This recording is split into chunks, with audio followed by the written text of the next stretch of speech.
Nehru memorial museum and library executive council के chairman professor Lokesh Chandra ji, secretary culture Shri N K Sinha ji, director Nehru memorial and museum and library Shri Sanjeev Mittal, joint secretary culture Shri Pramod Jain, सभागार में उपस्थित सभी सम्मानित देवियों एवं सज्जनों, हम सब यहां पर पंडित जवाहरलाल नेहरू की जयंती मनाने के लिए एकत्रित हुए हैं।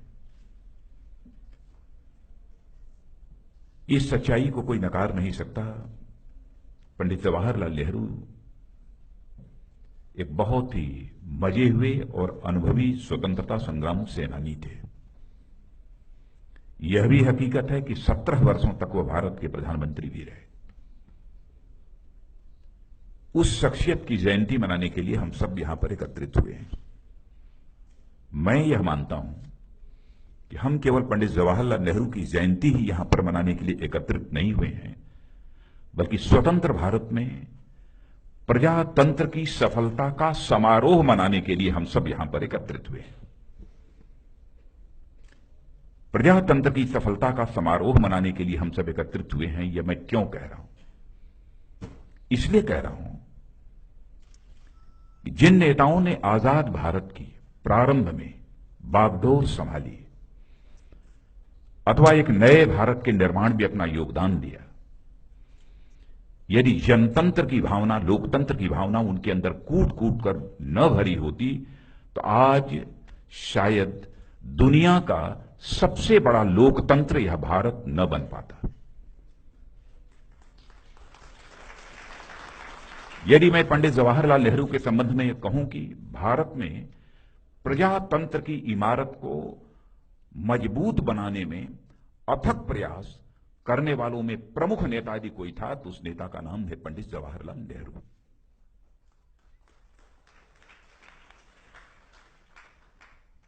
आप कैसे इस बात को नकार सकते हैं? वयस्क मताधिकार पर आधारित जनतंत्र, संप्रभुता संपन्न संसद, स्वतंत्र न्यायपालिका और स्वतंत्र प्रेस, यह किसकी देन है? यह उन महानुभावों की देन है जिन्होंने कि भारत को आजाद होने के बाद किसी न किसी रूप में अपनी भूमिका का निर्वाह किया है, और प्रधानमंत्री के रूप में पंडित जवाहरलाल नेहरू ने इस भूमिका का निर्वाह किया है। इसलिए मैंने उन्हें कहा कि भारत में प्रजातंत्र की इमारत को मजबूत बनाने में अथक प्रयास करने वाला यदि कोई व्यक्तित्व है तो उस व्यक्तित्व का नाम है पंडित जवाहरलाल नेहरू के कार्यकाल में। इतना ही नहीं, इंडस्ट्री तो सब अपनी जगह पर हुई। मैंने भारतीय नवयुवकों की मेधा, उनकी प्रतिभा, उनकी विज्ञान के प्रति अभिरुचि कैसे बढ़े, इसके लिए भी कई शिक्षण संस्थाओं की स्थापना भी उस समय हुई थी। Indian institute of management, Indian institute of technology और इंडियन इंस्टीट्यूट ऑफ साइंस है। कई ऐसी संस्थाओं की स्थापना हुई थी।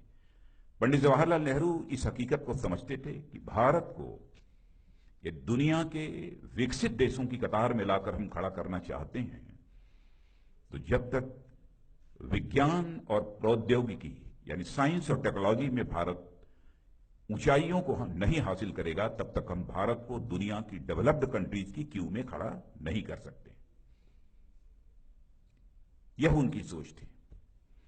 बच्चों के अंदर वैज्ञानिक अभिरुचि बढ़नी चाहिए, इस पर पंडित जवाहरलाल नेहरू का एक विशेष आग्रह था।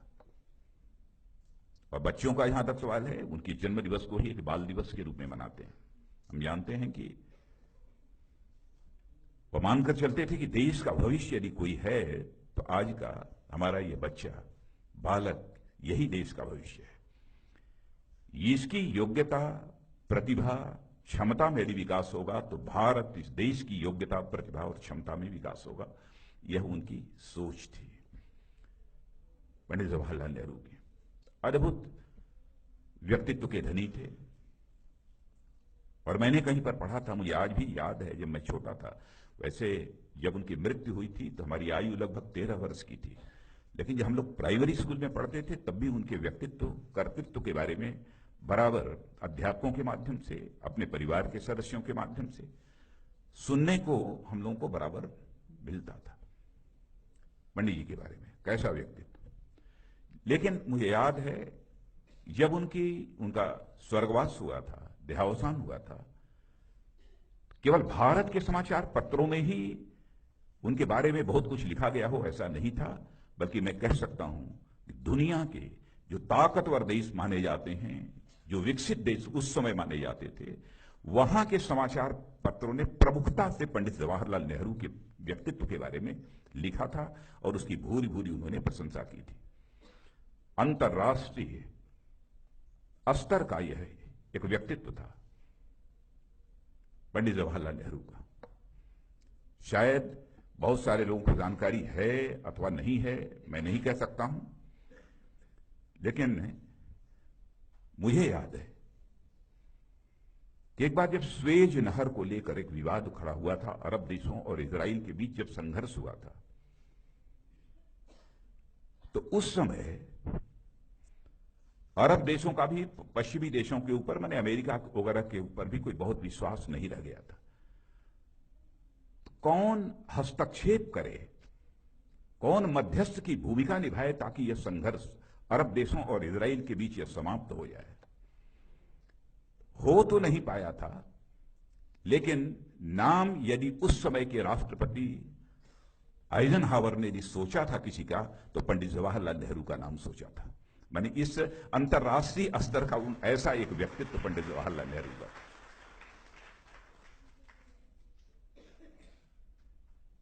आज उस व्यक्ति का जन्म दिवस मनाने के लिए हम सब यहां पर एकत्रित हुए हैं। जहां तक आर्थिक नीतियों का प्रश्न है, मैं जानता हूं कि आर्थिक नीतियों पर कभी सामान्यतः एक मत नहीं होता है, कंसेंसस नहीं बनता है, लेकिन मैं उनकी सूझबूझ की मैं दाद देना चाहता हूं, उसकी मैं प्रशंसा करना चाहता हूं कि आजादी हासिल होने के बाद ही उनकी जो अर्थ नीति थी, इकोनॉमिक पॉलिसी थी, वो बहुत ही प्रैक्टिकल थी, व्यवहारिक थी, फॉर साइटेड थी, दूरदर्शी थी। मिक्स्ड इकोनॉमिक पॉलिसी को उन्होंने आगे बढ़ाया था, मिश्रित अर्थव्यवस्था को उन्होंने आगे बढ़ाने का काम किया था पंडित जवाहरलाल नेहरू ने। पब्लिक प्राइवेट पार्टनरशिप उस समय शुरू की थी और आज भी उस पब्लिक प्राइवेट पार्टनरशिप की अहमियत को कोई नकार नहीं सकता है। माने आर्थिक क्षेत्र में भी एक अपनी सोच थी उनकी, एक ऐसा व्यक्तित्व था। और उस समय सारी दुनिया जबकि दो ध्रुवों में, रूस और अमेरिका में बटी हुई थी, बाईपोलर पॉलिटी पूरे वर्ल्ड की थी, इंटरनेशनल पॉलिटी ये बाईपोलर थी। कुछ देश रूस के साथ थे, कुछ देश अमेरिका के साथ थे। यह साहस करना कि नहीं, न रूस के साथ न अमेरिका के साथ, हम किसी के साथ अलाइंड नहीं होंगे, किसी के साथ हम जुड़कर नहीं चलेंगे, बल्कि नॉन अलाइंड मूवमेंट, निर्गुट आंदोलन यदि चलाने का काम यदि किसी ने किया था तो पंडित जवाहरलाल नेहरू ने किया था। यह साहस का परिचय उन्होंने दिया, क्योंकि बड़ी बड़ी ताकतों से तो सब घबराते हैं, चाहे व्यक्ति हो अथवा देश हो, लेकिन उस समय भी नॉन अलाइंड मूवमेंट को चलाना ये कोई छोटी बात नहीं थी, पंडित जवाहरलाल नेहरू ने चलाया था। ऐसे व्यक्तित्व, हाँ, जहां तक मेरा भी प्रश्न है, उनकी बहुत सारे कुछ ऐसी नीतियां हैं जिन पर कि व्यक्तिगत रूप से मैं अपने को भी सहमत नहीं कर पाता हूं। लगता है कि कहीं ना कहीं कुछ रह गया हो। नीतियों पर हमारा मतभेद उनके साथ हो सकता है, लेकिन इतनी बात मैं दावे के साथ कह सकता हूं कि उनकी नीयत पर मेरा संदेह कभी नहीं हो सकता है। उनकी नीयत पर संदेह नहीं हो सकता, और नीतियों पर असहमति किसी की भी हो सकती है, उनके नीयत पर मैं संदेह नहीं कर सकता हूं। और हमारे जैसा व्यक्तित्व जो पंडित जवाहरलाल नेहरू को देखता है, तो मैं सच बतलाऊं, बहुत सारी नीतियों से असहमति होने के बावजूद मैं पंडित जवाहरलाल नेहरू को राजनीतिक आईने में नहीं देख पाता हूं, नहीं देखता हूं। यदि मैं पंडित जवाहरलाल नेहरू को देखता हूं तो राष्ट्रीय आईने में मैं देखता हूं पंडित जवाहरलाल नेहरू को, राष्ट्रीय आईने में देखता हूं, और देखना भी चाहिए। भारत के वो पहले प्रधानमंत्री, और उस विराट व्यक्तित्व का जन्मदिन मनाने के लिए हम सब एकत्रित हुए हैं। मैं तो यह मानता हूं कि ऐसे व्यक्तित्वों का जब जन्मदिन मनाया जाता है उससे सबसे बड़ा लाभ क्या होता है। और विशेष रूप से मैं सारे जो महापुरुष हैं अथवा बहुत बड़ी बड़ी पर्सनालिटीज हैं उनके जन्मदिन की ही बात नहीं करता हूं। विशेष रूप से जब आजादी हमको हासिल हुई थी और आजादी हासिल होने के बाद जिन नेताओं ने भारत के निर्माण में अपनी भूमिका निभाई है, जिन नेताओं ने भारत के निर्माण में अपनी भूमिका निभाई है, उनका जन्मदिन मनाने का लाभ यह होता है कि हम ये समझ पाते हैं कि उनकी आकांक्षाएं उस समय क्या थी, उनका उद्देश्य उस समय क्या था और वह कैसे भारत का निर्माण करना चाहते थे। इन सब सारी चीजों को हम समझ पाते हैं, इसीलिए उनका जन्मदिन मनाते हैं, इसीलिए उनका जन्मदिन मनाते हैं। आज इस पंडित जवाहरलाल नेहरू के जन्मदिन के अवसर पर कहने को बहुत कुछ है, इसलिए बहुत ज्यादा नहीं कहूंगा।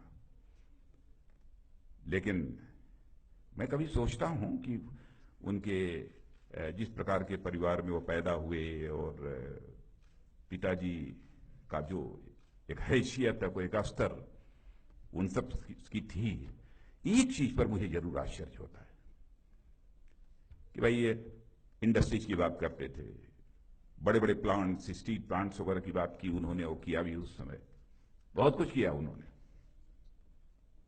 लेकिन शायद इस देश की ताकत, इस देश की अर्थव्यवस्था की ताकत जहां पर केंद्रित है, कृषि का क्षेत्र, एग्रीकल्चर सेक्टर, वो पंडित जवाहरलाल नेहरू की नजरों से अछूता नहीं था। पंडित जवाहरलाल नेहरू की नजरों से अछूता नहीं था।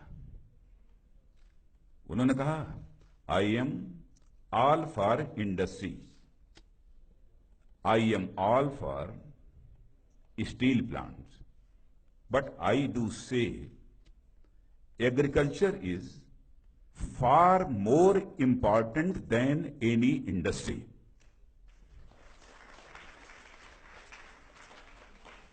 एग्रीकल्चर को भी अपनी नजरों से उन्होंने ओझल नहीं होने दिया। इस हकीकत को उस समय भी वो समझते थे कि केवल औद्योगिक विकास के माध्यम से हम इस देश की समस्याओं का समाधान कर पाएंगे, सभी नवयुवकों को हम रोजगार दे पाएंगे अथवा इनकम डिस्पैरिटी, आमदनी की विषमता को हम मिनिमाइज कर पाएंगे, यह संभव नहीं है। शायद इसीलिए उन्होंने कहा कि हमारे लिए इंडस्ट्री स्टील प्लांट से भी ज्यादा महत्व यदि है तो देश की कृषि का है, कृषि क्षेत्र का। ऐसे एक विराट व्यक्तित्व जिनका जन्मदिन है, मैं हृदय की गहराइयों से उनकी स्मृति के प्रति सम्मान की अभिव्यक्ति करता हूं और वो हमारे बीच नहीं है, इसलिए मैं अपनी तरफ से श्रद्धांजलि भी उन्हें अर्पित करता हूं।